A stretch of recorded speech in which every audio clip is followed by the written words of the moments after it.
War. War never changes. You some kind of war junkie? Gentlemen, you can't fight in here. This is the war room. Welcome to the War 102 podcast, where we explore the doctrine, theory, philosophy, and history of warfare. I'm your guide, Paul Darling, and I want to share what I learned in nearly 30 years in uniform. So let's get to learning about the most influential activity in human history, war. Welcome to episode 115, Panama. I'm trying to get a few episodes ahead because I have a scheduled surgery coming up. Actually, it'll be after this episode is released.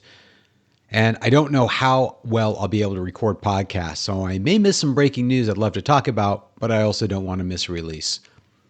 So here we go. The roots of the American presence in Panama predate Panamanian independence and the construction of the Panama Canal by a long margin.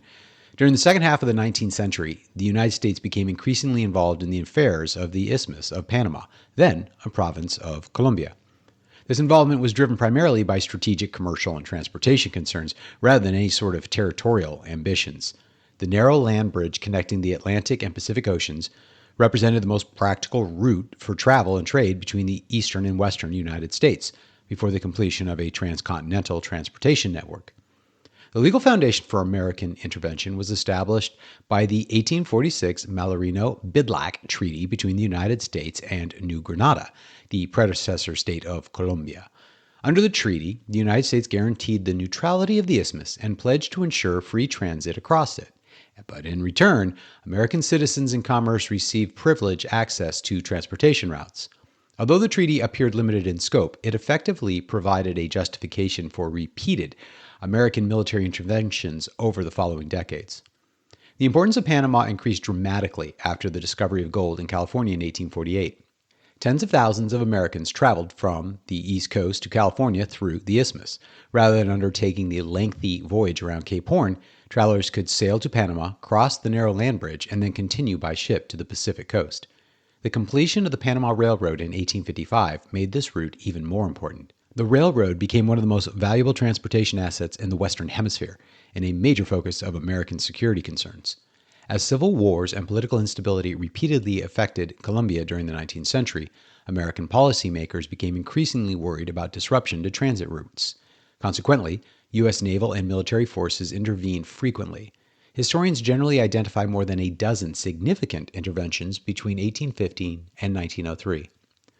One of the earliest major incidents occurred during the so-called Watermelon Riot of 1856. A dispute between an American traveler and a local vendor escalated into widespread violence in Panama City. Several Americans were killed, and considerable property damage occurred. The United States responded by landing military forces to restore order and protect American citizens. The incident reinforced Washington's belief that military intervention might be necessary to safeguard transit across the isthmus. During the following decades, American warships became a regular presence near Panama. Naval vessels were often dispatched whenever unrest threatened railroad operations. The pattern that emerged was consistent. Colombian political factions would engage in civil conflict, transportation links would be endangered, and the United States would deploy sailors or Marines to secure key facilities while maintaining, officially, neutrality in local political disputes. The intervention of 1860 illustrates this approach. During a period of civil unrest, American naval forces landed to ensure uninterrupted railroad operations, again in 1861, 62, 65, and 1873. While limited in scope and duration, it did focus on protecting the transportation infrastructure, and again, wasn't about conquest or occupation. The growing significance of American naval strategy further elevated Panama's importance. During the later half of the 19th century, influential naval thinker Mahan argued that national power depended heavily upon maritime strength, and Mahan's theories gained widespread influence among American political and military leaders, as we discussed. And his emphasis on sea power increased interest in constructing an interoceanic canal and highlighting the strategic necessity of maintaining access across Panama. The emergence of steam-powered fleets strengthened these arguments. Modern warships required reliable logistical networks and rapid mobility between oceans. Without a canal, American vessels moving between the Atlantic and Pacific had to undertake voyages of more than 13,000 miles. Military planners increasingly viewed an Isthmian canal as essential for national defense. By the 1880s, American officials closely monitored the French Canal project initiated by Ferdinand de Lesseps. Although the United States was not directly involved in construction, military observers recognized that the eventual completion of a canal would transform global naval strategy. The failure of the French effort did not diminish American interests. Instead, it convinced many policymakers that only the United States possessed the resources necessary to complete such a project. The most extensive military activity before Panamanian independence occurred during Colombia's Thousand Days War between 1899 and 1902. This conflict was one of the bloodiest civil wars in Colombian history and severely disrupted conditions on the isthmus. Throughout the conflict, American naval forces maintained a near continuous presence in the region. Marines and sailors repeatedly landed to secure railroad facilities, ports, telegraph stations, and transportation routes. Their stated mission was to guarantee neutrality and protect transit rights. In practice, however, American military actions increasingly demonstrated Washington's determination to maintain effective control over strategic infrastructure, regardless of local political developments. One notable episode occurred in 1901, when American forces occupied portions of the railroad corridor to prevent either side in the Colombian Civil War from disrupting transportation. The culmination of 19th century American involvement came during the events leading to Panamanian independence in 1903. By this time, many American leaders viewed Colombian political instability as a major obstacle to canal construction. After negotiations over canal rights broke down, Panamanian separatists organized an independence movement. American naval forces played a decisive role in the success of the uprising. Warships deployed to both Atlantic and Pacific approaches to the isthmus, and their presence prevented Colombian reinforcements from effectively reaching Panama. Although American forces did not directly conduct combat operations against Colombian troops, they ensured that the separatist movement could proceed without suppression. The rapid success of the independence movement demonstrated the extent of American influence that had developed over the preceding half-century. Repeated military interventions had familiarized U.S. forces with the region and established operational patterns for protecting strategic infrastructure, and reinforced the perception that stability on the isthmus was a vital American interest. By the time Panama became independent in 1903, the United States had already spent decades using military power to safeguard transit routes and protect commercial interests. In November of 1903, Panamanian separatists declared independence from Colombia. The United States quickly recognized the new republic, and American naval forces prevented anyone from crushing this new nation. Although Panama achieved independence through the actions of local leaders, American diplomatic and military support was obviously essential. And soon afterwards, Panama and the United States signed the Hay-Bonao-Varia Treaty. And this agreement granted the United States extensive rights to construct, administer, and defend the Panama Canal within the newly established Canal Zone. Construction of the Panama Canal began under American supervision in 1904 and concluded in 1914. The project represented the largest engineering achievements of its era. Military considerations were central from the outset. American planners viewed the canal as a strategic asset that would allow rapid movement of naval forces between oceans.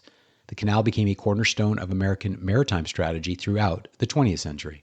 The United States Army played a major role in canal construction and administration. Military engineers supervised the project, while extensive efforts to combat malaria and yellow fever dramatically reduced the mortality rates that had hampered the French. Upon completion, the canal immediately transformed global trade and naval operations. American military forces established permanent installations to protect the waterway, making Panama one of the most heavily militarized regions in the Western Hemisphere. During the First World War, the canal was recognized as a critical strategic asset. Although direct threats were limited, American military planners expanded defensive measures around the canal. The Second World War brought even greater military significance.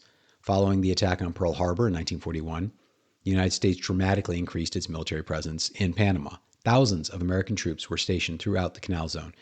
Airfields, coastal defense batteries, radar sites, and training facilities were constructed. The defense of the canal became a major component of American hemispheric security planning. And while the canal never came under direct attack, military leaders considered it a potential target for German or Japanese operations. After 1945, Panama retained this criticality to American defense planning. The canal facilitated the movement of naval forces during the Cold War and served as an important logistics asset.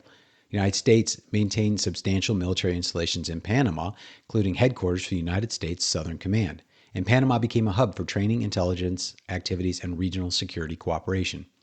Among the most significant institutions was the aforementioned School of the Americas, which trained thousands of Latin American military officers. Throughout the Cold War, American military forces in Panama conducted exercises, contingency planning, and regional operations. While the United States viewed the canal zone as a strategic necessity, many Panamanians increasingly regarded it as a symbol of foreign domination, which it probably should have. National sentiment grew steadily after the Second World War.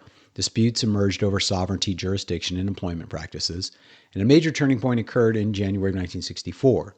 Riots erupted after a dispute concerning the display of national flags in the canal zone. Violence resulted in numerous deaths and injuries, and damaged relations between Panama and the United States. Following the riots, both governments recognized that the existing arrangement was becoming unsustainable. In 1968, General Omar Torrijos emerged as Panama's dominant political leader following a, let's just go ahead and call it, coup. Torrijos made recovery of full Panamanian sovereignty over the canal a central national objective. And years of negotiation culminated in the signing of the Torrijos-Carter treaties in 1977, where American President Jimmy Carter gave away America's crowning jewel in South America that we built. In implementing the treaties, there was a reduced American authority in Panama and increasing Panamanian responsibility for administration and security. That went really well because the most dramatic military confrontation in U.S.-Panamanian relations occurred during the late 1980s. General Manuel Noriega, initially an intelligence partner for the United States, became increasingly controversial. Accusations involving drug trafficking, corruption, and electoral manipulation strained relations with Washington. By 1989, tensions had escalated sharply. The United States imposed sanctions and increased military pressure. Following direct attacks on American personnel, President George H.W. Bush authorized a military intervention. And on 20 December 1989, the United States launched Operation Just Cause. What a cheesy name. In reality, the operation was called Blue Spoon, but that didn't sound cool enough. And now Urgent Fury in Grenada, that was cool. But Just Cause? Oh, God, H.W. Bush just didn't get it. Anyways, 27,000 American troops participated alongside the forces already stationed in Panama. The operation pursued several objectives, protecting American citizens and, most importantly, getting rid of Noriega. But by December 31st, 1999, as stipulated by the surrender of American sovereignty by the Torrijos-Carter Treaty, Panama assumed full responsibility for canal administration through the Panama Canal Authority, and then promptly sold that to China. Simultaneously, most permanent American military installations in Panama were closed, Southern Command relocated to the United States, and ended a major chapter of the military relationship. So that's a quick breakdown for Panama. Maybe Just Cause, or Blue Spoon, or whatever you want to call it, will be a good subject for a dedicated podcast. I'll see where I'm feeling. Thanks for listening today. If you want to help the show, please share today's episode on any social media sites you can. Check out the War 102 Buzzsprout website for more information and to send me a message. And, of course, my thanks to the subscribers who help keep the show going. Hope you all join me next week. See you soon.